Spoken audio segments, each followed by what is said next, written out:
हेर्नुहोस्, यो गरिब परिवारमा नसोचेकै वज्रपात पर्यो। सम्पत्तिको नाममा भएको एउटा कच्ची घर जलेर खरानी भयो। केही पनि छैन। बिचरा यति साना छोराछोरी सहित यो परिवार खुल्ला आकाश मुनि बसेको छ। बाघ्रो खाइदियो बाघले। यस्तो ठाउँमा बस्नु भएको छ अहिले। हेर्नुहोस्, घर छैन, केही छैन, यस्तो ठाउँमा बस्नु भएको छ। अब यहाँबाट सुतिरहेको बेलामा बाघले लग्न पनि त सक्छ नि। खोरबाट पाख्रा उठाउने बाघले के उहाँलाई नछोड्ला भन्न सकिन्छ त? यो सबै चल्यो है। यहीँ राख्नु भएको थियो सुन, अनि त्यसको पैसा सबै यहीँ थियो। कठै बिचरा वर्षभरि खानेदान यसरी जम्मै जल्यो। यसलाई कसरी खाने होला? अब यस्तो दुःखद अवस्था भएको रासन, केही पैसा, सुन सबै जलेर खरानी भयो। खुट्टा टेक्नु सक्नु भएको छैन, उभिन पनि सक्नु भएको छैन। बस्नु अब, यता बस्नु। यता आमालाई यता राख्नु त, यता राख्नु त आमालाई एक ठाउँमा राख्नु त।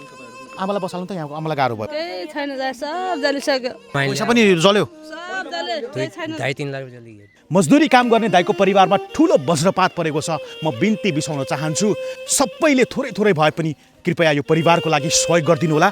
यदि सहयोग गर्न सक्नुहुन्न भने पनि यो भिडियोलाई सेयर गरेर सहयोगी मनकारी नेपालीसम्म पुर्याइदिनु होला। दर्शक महानुभावहरू, एका बिहानै बर्दिया जिल्ला बाँसगढी नगरपालिका पहाडीपुर, जहाँ पीडित परिवारको घर छ, म त्यहाँ पुग्दा देखेँ यस्तो अवस्था। दर्शक महानुभावहरू, एकदमै दुःखद अवस्था छ। भएको एउटा घर थियो सम्पत्तिको नाममा, त्यो पनि जलेको छ। यहाँनिर यो देख्न सक्ने अवस्था छैन। यो पालमा उहाँहरू बस्नुपर्ने अवस्था छ। यहाँ बुढी आमा हुनुहुन्छ, केही पनि छैन। दुई बारी ढाँड हड्डियो हड्डियो लाइन बनाएको त्यो पनि जली। बुहारी पनि लाटी लाटी हो, छोरो पनि केही जान्दैन। त्यहीसित शान्ति सब भयो। म मर्ने बेला दुःख भयो, म के गर्छु? नरुनु, अब नसोचेको घटना घट्यो होइन। के गर्ने आमा, नरुनु, आफूलाई सम्हाल्नु होला। अब यो बेलामा अझै रुँदाखेरि अझै गाह्रो पर्छ। अनि के गरौँ? यो नसोचेको भयो आमा है। बेलुमा इटाली खुट्टो टेक्दा चार खुट्टो टेक्दा पनि छोड्यो, आउँदैन। खुट्टा टेक्नु सक्नु भएको छैन, उभिन पनि सक्नु भएको छैन। बस्नु अब, यता बस्नु। यता आमालाई यता राख्नु त, यता राख्नु त आमालाई एक ठाउँमा राख्नु त। आमालाई बसाल्नु त, यहाँ आमालाई गाह्रो भयो। केही छैन, सब जलिसक्यो। बस्ने बास पनि छैन, खाने गाछ पनि छैन। केटाकेटी यस्ता छन्। पैसा ल्याएको थियो, घर बनाउने ससुराली मागे, यता गएको थियो, पैसा लिन खतम भयो। पैसा लिएर आउनु भएको थियो, सब पैसा लिन खतम भयो। कमाइ पैसा पनि जल्यो। सब जल्यो, केही छैन। 2.5-3 लाख जलियो। अब यत्रो घर जल्यो, के त हेर्नु न, देख्दै पनि हामी पनि डऱ्यौँ। आउने अहिले पनि आउँदा हिम्मत छैन आउने। यस्तो दुःख हेर्नु नि। यो तमासा भाइदा मान्छे हामी एउटाबाट छिमेकी हो होइन। हामी यति रुन्छौँ भने यिनी कति आउँदैन। देख्न सक्ने अवस्था छैन बुवा। छैन, हेर्नु नि, यो तमासा यो कस्तो छ। यो दुनियाँले आउँछन्, हेर्छन्, कसैको मन दुख्या होला, कोही त हाँस्या पनि हुनन्। यस्तो पनि हुन्छ गाउँघरमा। हामी त रोयौँ, हेर्नु, मै तपाईँको सब नै रोयाउँ त अहिले। ठिक छ, म आइपुगेको छु। मैले केही सकेको सहयोग गर्ने कल गर्छु। गरिबी खत्तम छन्, केही छैन यिनीहरूको। राति सुन्न सकिन्न सर, कोहीको बाघ आउँछ के आउँछ, डर लाग्छ। जङ्गल मुख थियो, बाघ हुने यस्तै बाघ्रो खाइदियो बाघले। बाख्रो पनि खायो यहाँनिर। यहीँ खायो बाघ्रो, राति सुन्ने कसरी के गर्ने त आएन। यस्तो ठाउँमा बस्नु भएको छ अहिले। हेर्नुहोस्, घर छैन, केही छैन, यस्तो ठाउँमा बस्नु भएको छ। अब यहाँबाट सुतिरहेको बेलामा बाघले लग्न पनि त सक्छ नि। खोरबाट पाख्रा उठाउने बाघले के उहाँलाई नछोड्ला भन्न सकिन्छ त? हजुरहरू छिमेकीहरूले पनि सपोर्ट गर्नु होला, साथ दिनु होला है। अब यति बेला नै यो काम लाग्ने, दुःखमा यो काम लाग्ने। सुखमा त सबैजना हुन्छन्, दुःखमा कम हुन्छन्। नयाँ कपडा पनि नयाँ, खाने गाँस पनि नयाँ, बहिनी बास पनि नयाँ। यति बेला नहेरेपछि मान्ने गुन्नेले पनि हेर्ने कहीँ बेला हुन्, देख्ने कहीँ बेला हुन् भनेर सबैलाई पुकारिया छ। हेर्न पऱ्यो, देख्नु पऱ्यो सबैले। म राम्रोसँग बोल्न पनि सकिरहेको अवस्था छैन। यो अवस्था छ, आफ्नै जलेको घरमाथि हिँड्नु पर्यो। कहिले यस्तो होला भने कहिले सोचेन, घरमा राम्ररी बस्न भने यस्तो भयो, के गर्ने अब बोल्नै सकिनँ, क्या बोल्न के बोल्ने? बस्नु यहाँ, बस्नु। यो के भयो यस्तो? यस्तो के भयो सर, केही बुझ्न सकिएन। के सपना थियो होला होइन?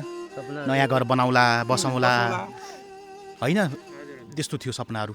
नयाँ घर बनाउँला, पैसा कट्टारी, कहीँ ससुराली मागेर, कहीँ दिदीबाट बहिनीबाट त मागेर घर कट्टा गरेर पैसाले खतम भयो। अब आफ्नो चाहिँ त्यो भयो, पैसा पनि गएर ऋणमा डुब्यो। अब के गर्ने, यसरी त अब बस्ने बास छैन, गाड्ने गाछ छैन, के गर्ने? काम के गर्नुहुन्छ त? काम त यही लेबरी काम गर्छ। लेबरी काम गरेर? हजुर। बिहान बेलुकाको छाक टार्ने, त्यो लेबर काम गरेर? हजुर, त्यही हो। केही उपाय केही छैन? अरू केही छैन, अरू काम छैन, केही छैन, के गर्नु छ? त्यसै त जग्गा छैन, जमिन छैन। उयो जाउँ बटाइ लगाएन, त्यो धान लगाएको थियो, धान सबै खतम भयो। खेत खाने खेत छ कि छैन? होइन बटाएर लगाएको थियो सब बजाएर खतम भयो अदिया लगाएको थियो 10 कुइन्टल धान जले 7 कुइन्टल गहुँ गइए खाने रासन छैन केही छैन सब जल्यो। धान कैसे होइन त पुरा जले खतम भयो एक वर्ष दुःख गर्यो यही खतम भयो। हो गए धान हेर्नु त कसै जलेर ठुलो पिठो भयो काला भयो धान खाने हुनुहुन्थ्यो नि के गर्ने यो सबै चल्यो है? यहीँ राख्नु भएको थियो सुन अनि त्यसपछि पैसा सबै यहीँ थियो। हेर्नुहोस् त दर्शक महानुभावहरू, आफूसँग भएको अथवा नभएको खोजखाज गरेर अलिअलि जम्मा गरेको पैसा सुन सबै यहाँ जल्यो। कठै बिचरा वर्षभरि खाने धान यसरी जम्मै जल्यो। यसलाई कसरी खाने यसलाई अब? हैट यस्तो दुःखद अवस्था यतापट्टि कतै अलिअलि निस्किन्छ कि होइन निस्केर बच्छ कि मतलब खाना मिल्छ कि भने यसरी राख्नु भएको यहाँ यस्तो कालो भएको छ सबै हैट सबै कालै जलेर। यता पनि यस्तै छ, यता पनि धान जल्या छ, घर उतापट्टि थियो सबै जल्यो। गोठमा पहिला आगो लाग्यो। हजुर के भएर लाग्यो आगो? हजुर थाहा भएन के भएर लाग्यो म पनि घरमा थिइनँ पर ठुलीआमा गएर काम गर्न लागेको थियो काठसाट जम्मा गरेको थियो जो काठसाट जम्मा गरेको थियो अब त्यो भान्सा पनि होइन अब स्टोर जस्तै हो। अब त्यहाँबाट सुरु भयो आगो सुरु भएपछि अब हामी सबै चाहिँ त्यतातिर बुताउनु पनि त्यतातिर लाग्यो अनि पछि चाहिँ पराल्टी थियो त्यहाँ परालमा समात्यो त्यसपछि आएर यो घरमा समातेपछि त्यो केही लाग्दैन। स्टोरमा चाहिँ कसरी आगो लाग्यो? मतलब त्यो बिजुली सर्ट भएर कि कसैले आगो लगाइदियो दुश्मनहरूले? खोइ बुझ्नै सकेन थाहै भएन।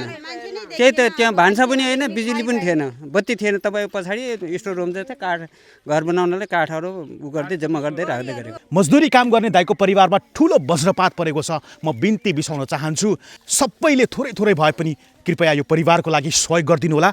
यदि सहयोग गर्न सक्नुहुन्न भने पनि यो भिडियोलाई सेयर गरेर सहयोगी मनकारी नेपालीसम्म पुर्याइदिनु होला।